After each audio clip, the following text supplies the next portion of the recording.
you do? Don't do that. I'm telling you. Don't go there. We smoked so much pot that one day we did a riff and we recorded it. And the next day we came in, smoked a couple of joints. Because Angelo, our sound man, played the riff that we did last night. We want to work on it. So he put the tape in backwards. It was a 4-track cassette tape. And you could put it upside down and it plays backwards. And he puts it in backwards. He goes, "You jerk, it's backwards." And I'm laughing at him. They're going, "Wait a minute, that sounds good." So we learned the riff backwards. So the song that's on the Holy Diver album called Invisible is the riff forward and the riff backwards. Right? Yeah. So something good came about that, but there was some crazy stuff in that album. Did Ronnie smoke before he recorded vocal tracks? Yeah. That guy. He had so much pot, it was unbelievable. And then when we were in Black Sabbath, everybody would go, "Oh, like we couldn't play in Phoenix on Easter Sunday, on the Heaven and Hell tour." They go, "Black Sabbath can't play on Easter Sunday." They boycotted the place. People out there in monks' outfits and stuff, so they said, "All right, we can't play, we got to stay there, we got to play Monday." So we played Monday, and then they said, "You know, if you play the album backwards, you'll die."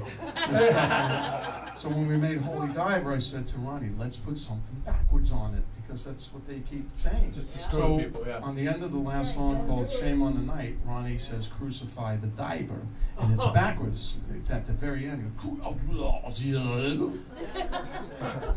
Nobody even heard it. No.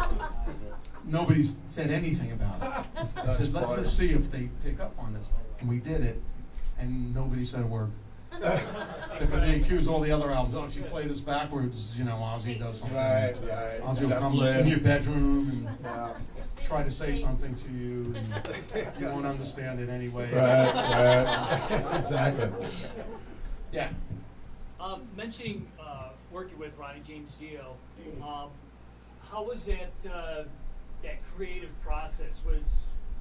Did he allow for a lot of input from you guys for your own perspectives and your instruments and what you mastered? Well, he came in later, so it was different later. But in the beginning, Holy Diver, all that stuff, anything went.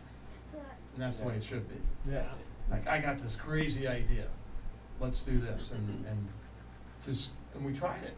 And then he would go with it and start singing and write stuff. And then we would just, the word camp wasn't in there. Then each album went along, it got not so much fun. So by the time Craig was in there, it was more like, there were more riffs thrown out than were used. And then when you made suggestions, like, "Why don't we go, to go pedal on the sea, and then, no, I don't like that. So then you kind of go, "Well, all right, I'll just sit here then." Tell me what to play then. Because you had a definite idea what you wanted. When you're writing with people, you should always try something, because a lot of guys go, "Oh, you can't go from C," I don't know, I'm throwing this out, C to D flat and blah, blah, blah. I go, "Hey, try it. There's no rules. Let's listen to it." And sometimes, a lot of times we do it, and they're like, "Oh my God, it sounds good," and we use it. It shouldn't be can't. Should listen to it. You can't think it's not going to work because it doesn't work on paper. It's music. True. Certain chords work together. Maybe a change is odd, but it brings it somewhere else. So. Yeah, sometimes mistakes can be like some of the greatest stuff, honestly, that they've kept. It's true. When you classic Ronnie, records. it was a little bit more.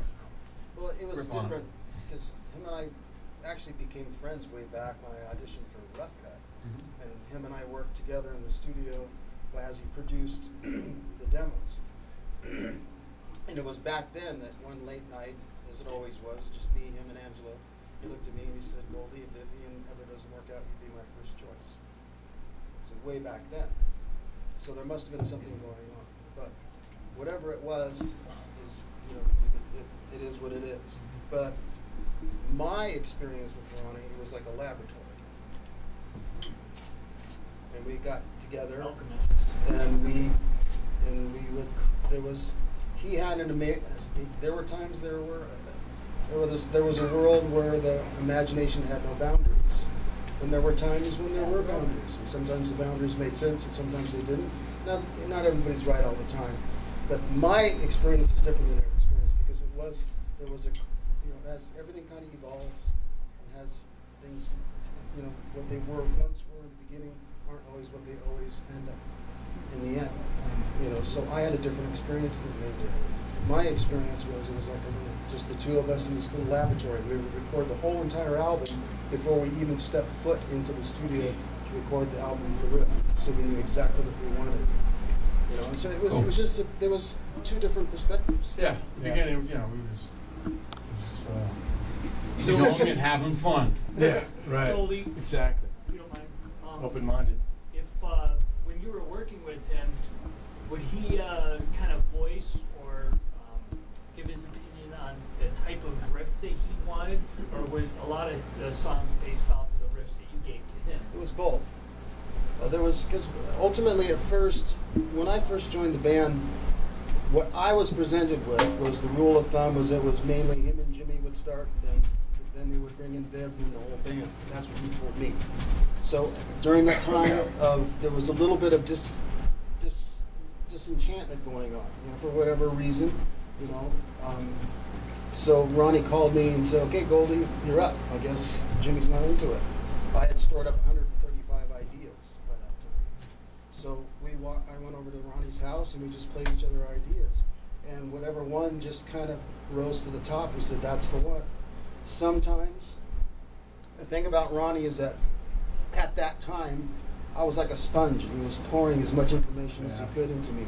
So it was a much different experience for me than it was for anyone else, because I could tell that he could tell that I wanted to learn.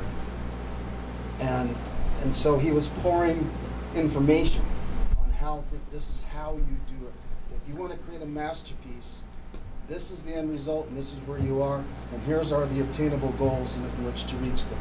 You know, there's a reason for yes, and there's a reason for no, and there's a reason for, well, let's try it.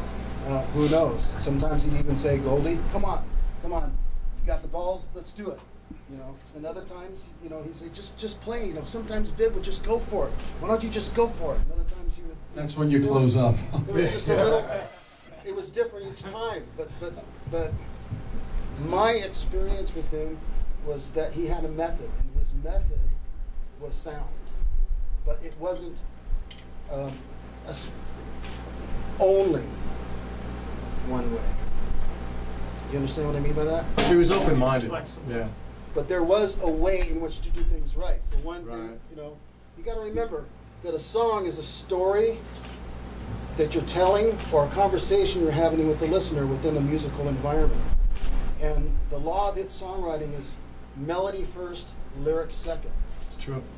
And so now the melody dictates how many syllables you have to tell your story. That's right. Or to have that conversation. And I saw Ronnie labor. You know, we'd come up with a very easy, you know, no biggie chord progression, and he'd come up with a melody line. So while he was upstairs laboring to come up with lyrics, I was downstairs changing the music behind the melody line. And then we would get together and go, "Hey, check this out." So that's where our laboratory experience began.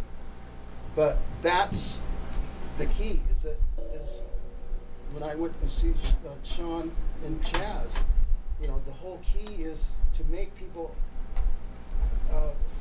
unable to contain themselves. Ronnie was brilliant at that. He had a gift. He had a way of creating. I mean, Vinny sitting on a drum set. I was watching him back there. You know, the way there's a gift. Some people just have a gift, and he had a gift. He has a gift. He talk about melodic. He's pissed off. This guy builds. This guy builds a song. He knows how to build a song. He's musical. Right. Ronnie used to always say musical. I never understood what that meant until I really started working with him more and more and more. He's a musician. He's a writer. You know, bass and drums are like the subconscious brain, and the guitar and vocals are the conscious brain. You can't have one without the other. They both work together, but he's able to do both. And so there's so many possibilities, yet there are confines. There are particular principles, almost like gravity. You know, you can't jump off a cliff and then say, "Oh God, I'm sorry, I didn't want to do this. Please rearrange gravity for me so I don't kill myself." You know, what about the person what about the doctor who's in surgery, and all of a sudden, what if God grants him that, and gravity suddenly changes? Do you understand what I mean? But that's the laboratory. It's just. Much better when you're floating around, right? But that's the whole key. He knew how to create something, a masterpiece, a story or a conversation within a musical environment that made you unable to contain yourself. Did he ever have a vocal melody that he had set and then asked you to get a guitar riff to fit the melody Sometimes. that he already had? Sometimes, rarely, but sometimes, yeah. Because he could play guitar, he could play bass, he could play keyboards. How did he maintain his voice to be so powerful for so long? It's a gift. He was blessed. He played trumpet. Yes. He Yeah. learned how to breathe. It's true. That's right. Because when we would play gigs, you know, before the show, we'd just be hanging out in the dressing room having a glass of wine, people being there. They go, Ronnie, we gotta go. Okay. Yeah, he never even on warmed up. stage, he never warmed up. Yeah. Yeah. Every other Oh, yeah. singer I play with warmed up. Yeah. Like that. I don't know. And It's true. No, it's true. Hey, Chad's still warming up. I'm still here. I think I'm warmed up now. Yeah, you warmed up. Bastard. He's great. he does warm up before the show, and A so little does bit. Andy Freeman and Last in Line. He A warms little up. bit. And then these guys go out and wow, and Ronnie never did that. He just went on stage. Wow. So we're gonna do one more song for you, and then but before that, I want to show you the bags that Joe has come out with these for the drums. Right, these are bags we both designed together, and the cool thing with these bags, right? These are the Pro Series bags. They got a great inside Killer. that will take care of the drum, and then it also has this. All of the bags have this secret. It's not so secret compartment where you put heads in and different things like that. So these are cool bags. Check them out. They're all over the place. And then we each got a couple of these guys, right? Yeah. That we're using. This is a small, and these bags are great. It's a larger one. You put your foot pedal in and all that stuff. Check them out at chromacast.com, right? I'm sorry, did you say that you helped design those? Yeah, we have to design them. I just came up with the idea of, hey, what if you put a compartment in here? Because if you're going somewhere, you go, you know what, I better bring another snare head. It's either in the box the snare head came in, which is flimsy. Yeah. Right. Or you throw it in the Yeah. in the van or whatever you're traveling in, and it gets destroyed. Yeah. So this, you can actually put the hoe head in here, and a lot of other things in there too. So it's cool designs, and all of them have them. So. What's that? Like the If you, weed? yeah. If you order now, we'll send you a free My Pillow. I see that.